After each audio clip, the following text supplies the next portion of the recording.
This week on Boring Gear Reviews, we've got the JHS 3 Series Delay. This week on Boring Gear Reviews, we've got the JHS 3 Series Reverb. This week on Boring Gear Reviews, we've got the JHS 3 Series Fuzz.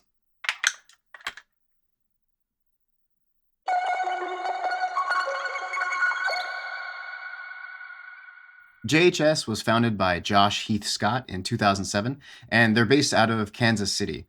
They make a ton of different pedals, and recently they came out with this 3 Series, which are pedals all at $99. They're all in this same enclosure, obviously different text on it, but 3 knobs, 1 toggle, side jacks, 1 foot switch, and an LED, and top power jack. And there's basically one of these pedals for every type of effect. Here we're going to do the fuzz, delay, and reverb, but there's also like an octave reverb, there's a compressor, a chorus, a flanger, a tremolo, an overdrive, a phaser. Most of the effects that people use, they have one for these 3 series. So if you're interested in hearing what these sound like, click the subscribe button and let's get started. For today's demo, I'm going to be using my 1988 Burny RSG-60 63. And these are the stock pickups, one of my only guitars that I haven't changed the pickups on. As per usual, I'm going to be going into my Apollo X6 and using the Softube JMP 2203 amp plugin. All right, so a quick overview of these pedals. The fuzz pedal we're going to be looking at today it kind of sits somewhere between a modern and a vintage fuzz, and it can do both. The controls here are volume, which controls the output of the pedal when it's on, a bias control, which is going to determine how kind of gated or spitty the fuzz gets. When it's fully counterclockwise, it's wide open, and the more clockwise you turn it, the harsher that gate gets. And then the fuzz goes from anywhere from light fuzz to very, very thick, hairy fuzz. And there's this switch on the bottom, which is a fat switch. When you have it down, it's a much thinner signal, and when you turn it on, it thickens it up or adds fat. The delay is both a digital delay and an analog delay. How rad is that? So we have a mix, which controls the delay signal, and then time obviously controls the length between repeats, and it goes from 80 milliseconds to 800 milliseconds. So pretty useful wide range. And then you have the repeats, which is like the feedback. How long is it going to feedback? In the digital mode, if you crank it, it'll never self-oscillate, and it'll just continue forever. And then in the analog mode, you get kind of like a bucket brigade thing, and it'll start to self-oscillate. So you have a ton of options here in just this pedal for $100. And lastly, we have this reverb. The first setting is verb, and that's, again, the mix control. And then we have an EQ. The EQ is going to go from not like super dark or unusable, but like just a kind of a somewhat dark reverb sound to a fairly bright. And when it gets super bright, it's not, it never sounds brittle, which is I really appreciate. A lot of reverbs, the tone control can tend to really get obnoxious in the higher frequencies, but this doesn't seem to do that. And then lastly, we have a decay, which controls the decay of the reverb. And you can make it pretty short. Basically, you use this to almost set the type of reverb. The further counterclockwise, it's more like a room territory. And then if you play with the EQ in that setting, you can almost get spring-ish sounds.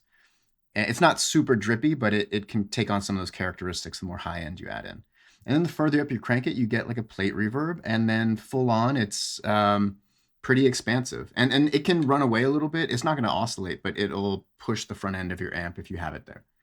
And then this switch is a pre-delay. You have it down for no pre-delay, and you turn it up, and there's like a slapback pre-delay for your reverb. Pretty fantastic.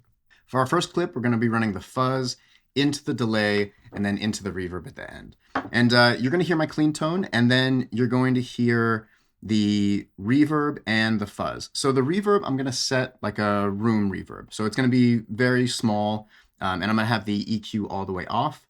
Mix, not quite noon, maybe 11 o'clock. And then the decay around 9 o'clock. It's a really nice, and then no pre-delay. This is a nice room sound. The fuzz, I think for the most part, I'm going to have the volume or the output set, around 4 o'clock for the entire demo. The bias I'm going to have around 10. So it's not super gated, but there's definitely that kind of more chewy quality. And then the fuzz I'm going to set around 1. And I'm going to have the fat switch up. So you'll hear the fuzz and the reverb together. And then at the end of this clip, I'm going to turn on the delay. For the delay, I'm going to have the mix around 10 or 11, time at noon, and then the repeats at about 10 as well. And then with the analog delay. And these are all just super great, usable, classic sounds of all of these pedals.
Before we get into the next clip, I have to say, I stopped drinking coffee like a year ago, and I didn't replace it with anything else. I just gave up that part of my morning routine.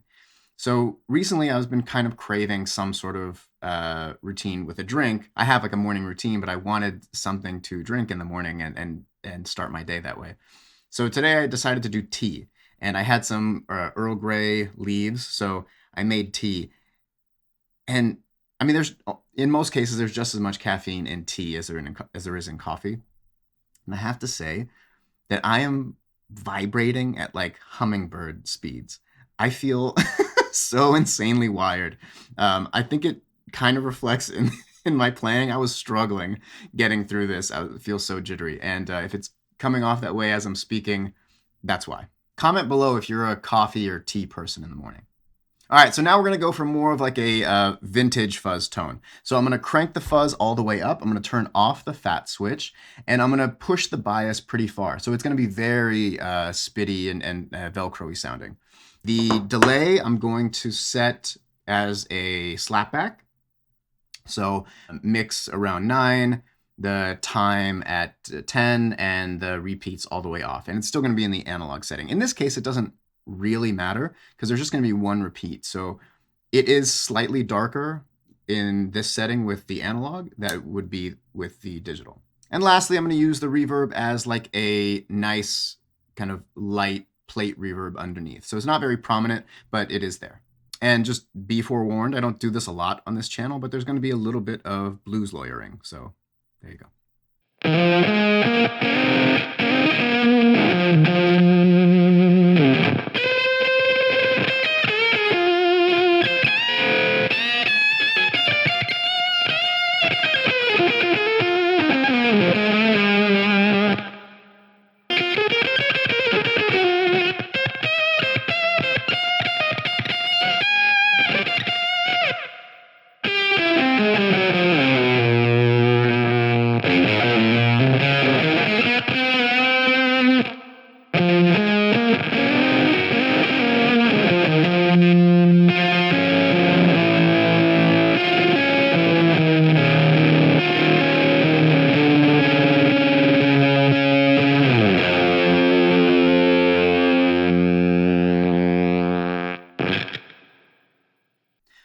this last clip, we're going to change up the signal chain. We're going to start with the reverb, and then the delay is going to come after the reverb, and then finally the fuzz at the end.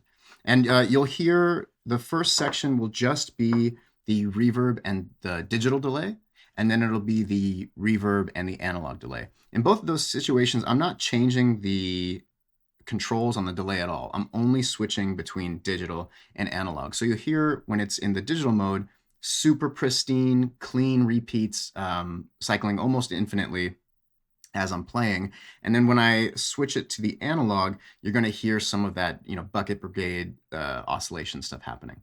In the end, I'm going to finally turn on the fuzz, and so that'll be at the end of the signal. So both the reverb and the delay will be distorted. For the settings, I'm going to have the reverb mix around 2, EQ around 9, and the decay around 11. And I'm going to have the pre-delay on. So it's like not huge, but there's a plate reverb with a pre-delay. The delay for both the digital and analog settings, the repeats are going to be about 3 o'clock. When it's in the digital mode, you can crank it all the way up and it's not going to feedback or oscillate, but I'm going to keep it here because I wanted to show how you can get completely different sounds without changing the settings. The time is going to be all the way up, and then the mix around 9 o'clock. And the fuzz, I'm going to have the bias wide open, so no gated effect. And then the fuzz is going to be as low as I can get it while still getting a full signal. So this is as clean as this pedal will go with my guitar in my current setup. And then I'm going to have the fat switch off. So enjoy.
So there you have it. There's a run through of 3 of the JHS 3 Series pedals.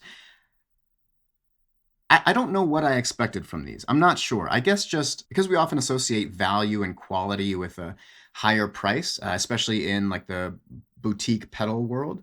I think when you see pedals at this price, maybe your initial feeling would be that they would somehow be worse quality or lesser quality than what a company like this normally puts out. And I think possibly I felt that way just because, well, I mean, they're each $100. And I think over Black Friday, they were $80 each. So, all 3 of these together is less than one pedal in most cases from, indie companies. So I may have fell victim to some of that bias. But I have to say, these are fantastic. Not just for the price, for any price. These are great. If I'm talking about just the fuzz, this accomplishes everything I want in a fuzz. There's no EQ, but I didn't even find it necessary. I guess you could call the fat switch an EQ of sorts. I would venture a guess that this fat switch would make it super usable for bass, but it's also great on guitar, and I'm sure it would be awesome on synth as well. This does everything you need it to do. It can do, relatively low gain for fuzz, and it can do huge, thick fuzz, super gated fuzz. I have 0 complaints about this. I didn't even want for anything else. Really kind of blown away by how versatile such a small and stripped down pedal this is. The delay is super quality too. You can get a very convincing room reverb, and with a little adjustment, you can fake a spring reverb too. And then you crank it up and you get a really gorgeous plate reverb. It's not going to do like crazy ethereal stuff, but that's literally not the selling point of this pedal anyway. They have shimmer and octave reverb pedals that you could do that with. This is a really solid reverb. No complaints. It does all the things you need it to do, and it sounds fantastic. And you guessed it, I'm going to say the exact same thing about the delay pedal. The fact that you get 2 delays, that you get a digital and an analog delay, and they're both really high quality. Sometimes when you get a pedal that says it does analog, even though it's a digital pedal, there's like a setting for it. It's not so convincing, but this kind of does it. And then the digital is gorgeous and clean, and I don't know, man. It's fantastic. They're great. So I highly recommend checking out their line of these 3 series. If you're new to pedals, if you're concerned about, well, how much can I get for X amount of dollars, this is a tremendous place to start. And honestly, even if you have a ton of pedals and you've been playing a long time, these are still fantastic. This is in no way is this a beginner's pedal. It is in the sense that the controls are very simple and you can learn how effects work without feeling that you're diving in. The barrier to entry with these 3 series are very low, both in cost and in use. So they knocked it out of the park. These things are awesome. Go check them out, and check JHS out on Instagram and YouTube. They have a great YouTube channel. Link in the description below. Thank you guys for watching, and please consider subscribing if you enjoy this content, and I'll see you next week. Peace.